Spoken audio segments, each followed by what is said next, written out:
आज हम देखने वाले हैं 11th का प्राणियों में संरचनात्मक संगठन चैप्टर।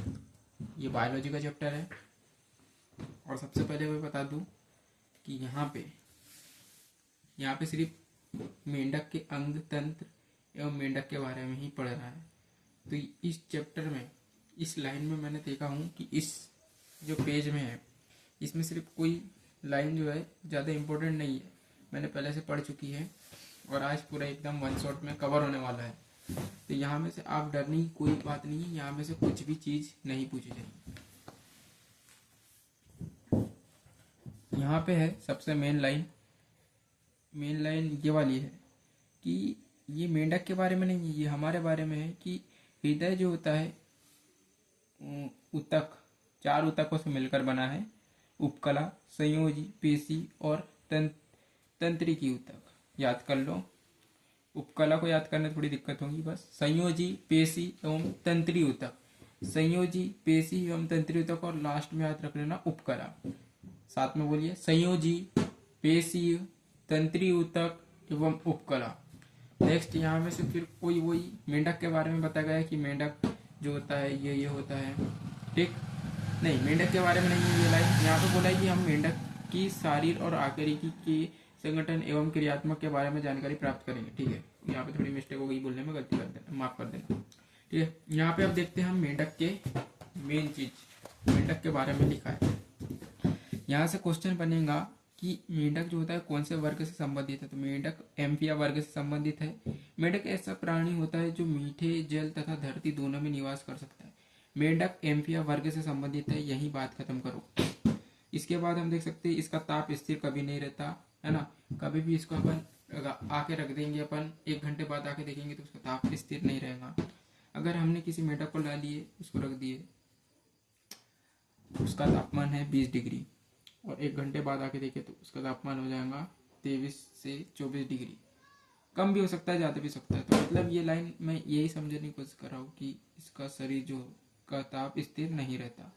ठीक, अब हम बता दें कि इसमें अपने शत्रु से छिपने का रंग परिवर्तन की क्षमता होती है, जिसे हम कहते हैं छद्मावरण। और जो ये छद्मावरण की क्रिया है उसे हम कहते हैं अनुहरण। ठीक, अब जो ये शीत ऋतु और ग्रीष्म ऋतु में छिपने चले जाते हैं गड्ढों में, क्योंकि ये अपने आप को ना ज्यादा ठंडी में रख सकते और ना ही गर्मी में, इसलिए शीत ऋतु में छिपने चले जाते हैं, इसे कहते हैं शीत निष्क्रियता। और ग्रीष्म ऋतु में चले जाते हैं तो ग्रीष्म निष्क्रियता कहते हैं।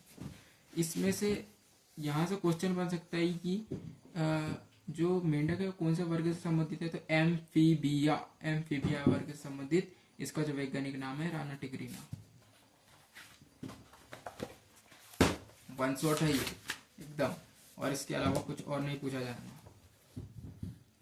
मेंढक की तो अब बाह्य आकारिकी के बारे में पढ़े थे। मेंढक की त्वचा श्लेष्मा या म्यूकस की बनी होती है, जिससे वह चिकनी व फिसलनी होती है। ठीक है, चिकनी या फिसलनेदार होती है। ठीक है, उसके बाद इसकी जब भैया ये त्वचा होती है श्लेष्मा की बनी, ठीक है, इसकी त्वचा सदैव आर्द्र रहती है। जब आर्द्र रहेंगी मतलब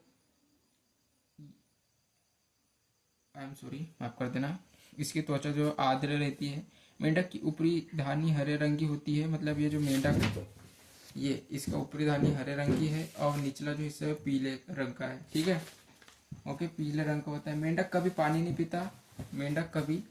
नहीं पीता, जबकि वह त्वचा द्वारा अवशोषित करता है। जब ये मेंढक पानी नहीं पीएगा, त्वचा द्वारा अवशोषित करेगा तो इसकी जो त्वचा है वो आर्द्र ही तो रहेंगी। ठीक, मेंढक का शरीर सिर व धड़ में विभाजित है। इसमें जो है गला और पूंछ कभी नहीं होता। देखिए, सिर है और ये धड़ है, ये पूरा धड़ और ये सिर। ठीक है, ओके, आगे देखते हैं।